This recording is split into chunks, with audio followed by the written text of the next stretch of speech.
Today I'm going to be sharing my results using the Verb Curl Foaming Gel on my lower density fine curly hair. This product offers a definition and frizz control of a gel, but it's lightweight like a mousse and it doesn't give you that crunchy hard cast or sticky feeling. So it's a product that I actually really liked for my hair. If you're new to my channel, I'm Delilah from the Holistic Enchilada, and on here I share tips, tricks, and resources all about curly hair and try to keep things as simple as possible for you. You can also find lots more free resources on my blog, holisticenchilada.com, and feel free to subscribe to the channel for lots more tips and tricks. Before I share with you my routine and how I used it, these are the results that I got using it just now, and I want to just talk a little bit about what this curl foaming gel is, because I know when I first heard about it I was like, it's kind of weird that it's like a foam and a gel, and so what's the purpose, what does it do? So if you go to Verb's website and you read about it, it says if your gel could foam, it offers frizz control and deep definition of a gel with the lightweight feel and crunch-free finish of a mousse, which is a pretty accurate description. And if you look at the ingredients, you'll see that they've got a couple of hold ingredients in here. They've got a polyquat 10. Polyquats usually don't work for my hair because they tend to be heavy and cause buildup, but this one's not giving me any problems so far. So I guess the formulation matters. It's got a couple of plant oils like sunflower seed oil. So it's supposed to work well for all textured hair, curly, wavy, tight curls, loose curls, thicker hair, lower density hair. And I can see that since, I've got lower density fine hair, it works for my hair, and I've seen the results on people with completely different curls than I have, and it seems to work well across the board. I think you just have to figure out how much to use. So obviously for my hair, a lot less. That's always the case with any product. I always have to use a lot less product. So their 3-star ingredients that they talk about are sunflower curl complex, which is a blend of some plants like sprouts, petals, seed oil extracts, and this helps to nourish and lock in moisture. So this is more for hydrating the hair. Then we've got golden jojoba oil, which is an oil, an emollient, and that also helps to lock in moisture.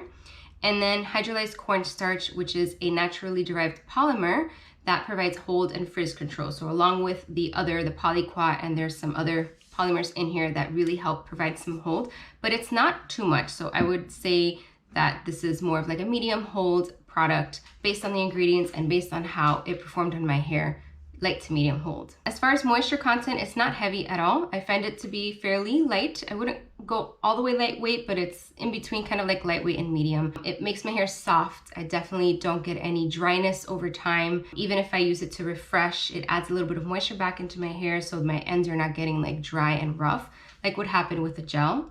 For example, if I just styled with the gel and then it kind of dries out in between wash days. So that doesn't happen with this. So I can tell that it's providing some moisture, but it's not too much. And it's probably because it's using fairly lightweight moisturizing ingredients. So I'm happy about that. I also will say that a little bit goes a long way. If you look at the texture, when you pump it out, not a lot comes out and it doesn't like grow in size or anything, but you can emulsify this a lot. Like I can spend minutes just doing this and it just creates more and more product and it becomes this nice creamy texture, really easy to work with and distribute through the hair. So a little bit goes a long way, and it's got a very, very faint citrusy smell. A little bit orange, but it's not something that lingers. It's even the first time I used it, I thought it was unscented because I couldn't sense any scent at all. So it's very lightweight. So this would be good for anybody who's sensitive to any kind of scents. As far as being Curly Girl approved, if that's something you care about, it has an alcohol towards the bottom of the ingredients list. Not something I would worry about. I don't see anything else in the ingredients list that would concern me. All right, so let me show you how I use this to style my hair. So my hair is soaking wet, and I'm gonna go ahead and apply some of the curl foaming gel. So it comes out, I mean, it's a little foamy and liquidy, but it's not as like puffy as a mousse. And once you emulsify it, it's like a really creamy kind of gel. So I'm not going to use a lot. I already know I've tried this a couple of times and I know how much my hair likes. So I'm just kind of splitting it in two, and I'm going to work it into the ends first. And I'm going to get a little more, and I'm going to put a little bit near my roots, but I don't want to get too much on there because that usually causes problems for me. So just getting a small pump. You can see when I emulsify how much more I get out of it. And this is a part that always frizzes up for me.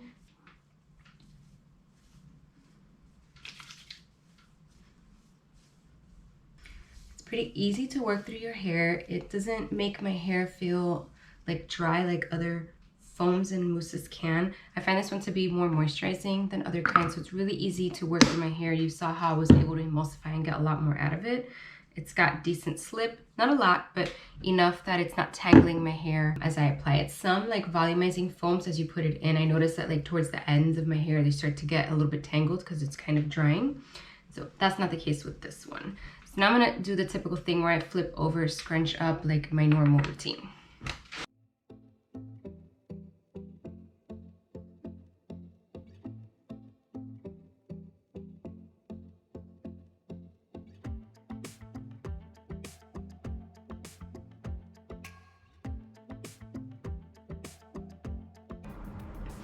I'm just gonna get a tiny little bit more to scrunch into the ends.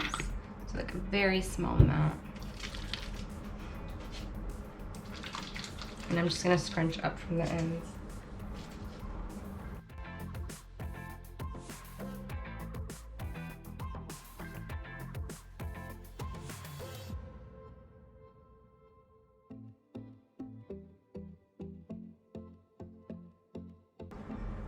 I'm gonna leave it parted in the middle, and when I dry it, I will just put the part wherever I want to. I'll see where it falls. But I'm going to wait about 5-10 minutes maybe, and then I'm gonna diffuse it dry and I'll show you what it looks like. So here are the results after diffusing. I've let it sit for about 10 minutes so that it can settle a little bit. But you can see I've got some volume, I've got definition, and my hair is actually really soft. So I don't get a cast with this product, although I've seen other people say that they do get a cast. And I can tell from the ends in some spots that if my hair was the type to ever get a cast, because it's really hard for my hair to cast, this would provide a cast. So if you don't struggle with getting a cast with products, then you'll probably get one with this. It's probably not very hard. My hair feels really soft and smooth, but it doesn't feel like there's any product in my hair, which is something that I really like for my products to do. I don't want my hair to feel like it's full of product unless I'm purposely adding some kind of grit or texture to give my hair some volume. I don't really like the feeling. I want it to feel like hair. So with this, it does feel like my hair. It's soft, it's shiny, and you can see I don't really have a lot of frizz. It's actually still a little damp down here. Not much, but you know, normal clumps. It just looks like a typical wash day with maybe a little bit more volume. So I would say that this is a pretty light product. I wouldn't call it like very lightweight. It's more moisturizing than some other products that I typically go for. And I'm curious to see how this performs in the summer when it's really hot and humid around here. Right now, the weather has been pretty mild. It's been like in the 70s, maybe even the 80s some days, dropping down to like the 60s at night. It's pretty dry, hasn't been raining. So my hair likes that kind of weather and pretty much everything works. So we'll see. I'll revisit this in the late spring, early summer, and see how it performs in that type of weather. As far as longevity, I've used it a couple of times now, and I do lose volume and a little bit of like the spring. My curls will droop a little bit over the next couple of days. I typically go 2 to 3 days between washes, and that's pretty typical of other products. So the hold is not as strong as some other ones, where if I use like a hard hold gel, then it doesn't really droop as much in between wash days. So because this is a little bit more moisturizing and a little bit of a softer hold, I'd say more like a medium hold, then it's not going to have the longevity that I get with like a hard hold gel, but that is to be expected. So overall, I am really pleased with it, and I will definitely be using this again several times. It's something that I'm going to reach for regularly, and I want to test pairing it with other products to see maybe if I use a little bit less of this and a very small amount of a hard hold gel, I can get it to last a little bit longer. So that's something I'm going to be testing out soon. So those are my thoughts on the Verb Curl Foaming Gel. Let me know if you've given this a try already in the comments, and tell me how it worked out for you. I'm curious to see how it works for different curl types and help other people who may have the same question and wondering if they should give this product a try. I've linked it in the description below. Let me know if you have any questions in the comments as well. Thank you so much for watching this video, and I will see you in the next one.